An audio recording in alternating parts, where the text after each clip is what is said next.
श्रीचरणकमलेभ्यो नमः। गुरुर्ब्रह्मा गुरुर्विष्णु गुरुर्देवो महेश्वरः, गुरुर्साक्षात् परब्रह्म तस्मै श्री गुरवे नमः।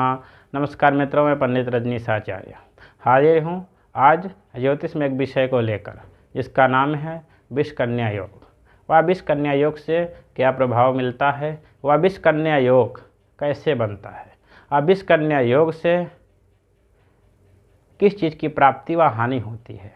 मित्रों अगर किसी जातक की कुंडली में कोई शुभ या अशुभ योग बनता है तो उसका कारण यह नहीं है कि उसका जन्म अच्छे समय में हुआ, उसका कारण यह नहीं है कि उसका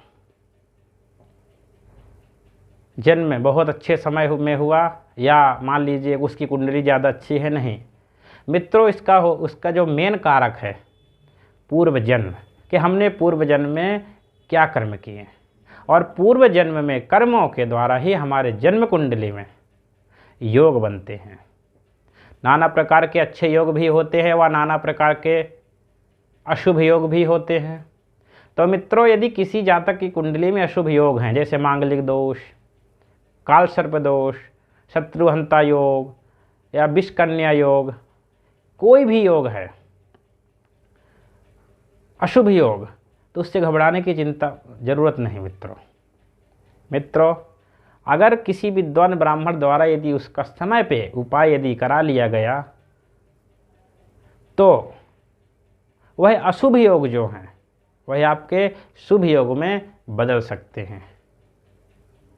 तो इसलिए मित्रों, यदि किसी जातक या जातिका की कुंडली में अशुभ योग हैं तो उसकी चिंता ना करें, वह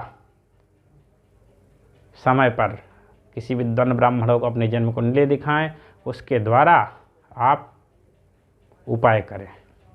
मित्रों, जन्म कुंडली में विष कन्या योग कैसे बनता है, वह विष कन्या योग से कैसे प्रभाव मिलते हैं, संतान सुख मिलेगी या नहीं, आज हम आपको यही बताने वाले हैं। वह आज क्या कार्यक्रम देखना ना भूलें। मित्रों किसी भी कन्या के जन्म, किसी भी कन्या के जन्म के समय रविवार का दिन हो, मित्रों द्वितीय तिथि हो, फिर से बता देता हूँ, किसी भी कन्या के जन्म के समय रविवार का दिन हो व द्वितीय तिथि में जन्म लेने वाली कन्या को विष कन्या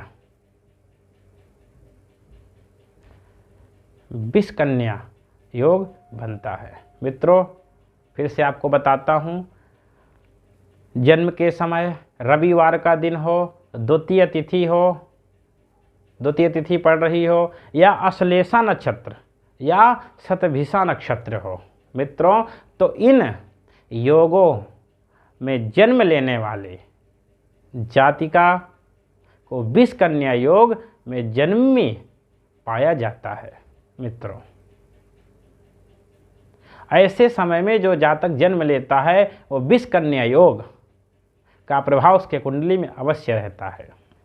मित्रों अब आगे आप बताता हूँ, फिर से अन्य योगों के बारे में आपको मैं बताता हूँ। और जैसे सप्तमी और मंगलवार का दिन हो, अर्थात सप्तमी तिथि व मंगलवार का दिन हो, और अश्लेषा या विशाखा नक्षत्र हो, तब भी कुंडली में विष कन्या योग बनता है। अगर किसी पुरुष की जन्म कुंडली में विष कन्या योग बना हो तो विवाह के समय इसकी भी किसी विद्वान ब्राह्मण से जांच कराकर और इसका उपाय अवश्य कर लेना चाहिए, अन्यथा दाम्पत्य जीवन में बहुत ही हानि मिलती है। तो मित्रों इनमें और आपको आगे बताता हूँ भद्रा तिथियों, जैसे द्वितीय, सप्तमी एवं द्वादशी तिथियों में जन्म लेने वाली कन्याओं का दिन का विचार अवश्य करना चाहिए। कौन सा? भद्रा तिथि। ऐसे द्वितीया, सप्तमी या द्वादशी तिथियों में जन्म लेने वाली कन्याओं का भी विचार अवश्य करना चाहिए।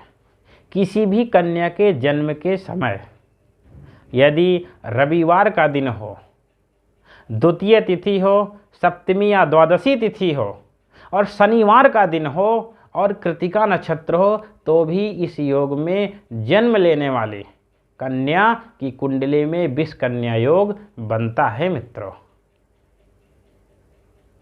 और मित्रों, विष कन्या योग बनता है शतभिषा नक्षत्र हो, मंगलवार का दिन हो, द्वादशी तिथि हो, तो भी इस योग में जन्म लेने वाली कन्याएं में भी विष कन्या योग मिलता है।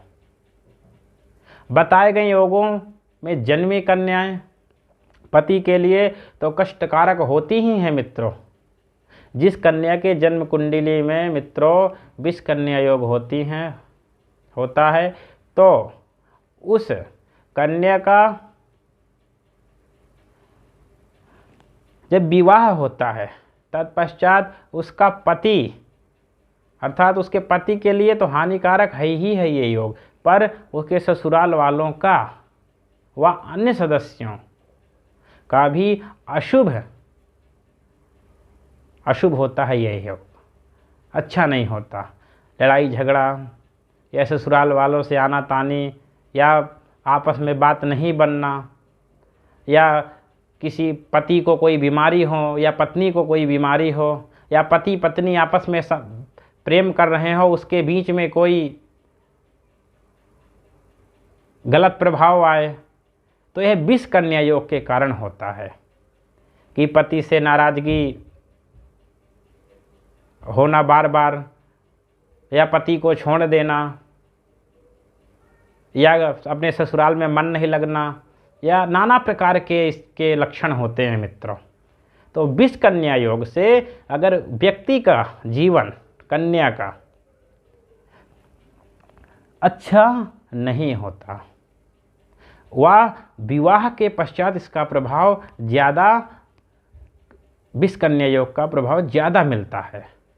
और मित्रों, यदि किसी जातिका के कुंडली में विष कन्या योग है तो उसको अवश्य किसी पंडित जी को कुंडली दिखाकर उपाय करना चाहिए, अन्यथा जीवन में कोई ना कोई संकट आते ही रहते हैं। मित्रों, विष कन्या योग के बारे में बहुत सारे लक्षण हैं व बहुत सारी बातें हैं, अन्य बातें, नाना प्रकार के योग होते हैं, नाना प्रकार के लक्षण होते हैं व विष कन्या के और सारे लक्षण हैं।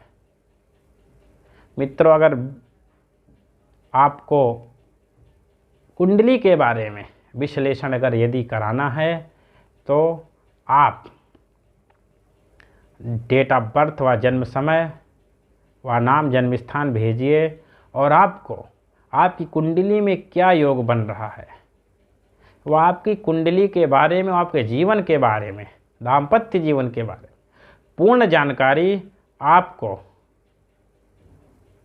इनबॉक्स के द्वारा आपको दी जाएगी। आज के लिए मित्रों इतना ही बहुत है।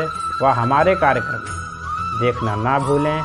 इसी प्रकार आप हमारा सहयोग करते रहें और हमारे चैनल से आप जुड़े रहें। नमस्कार मित्रों, मैं पंडित रजनीश आचार्य।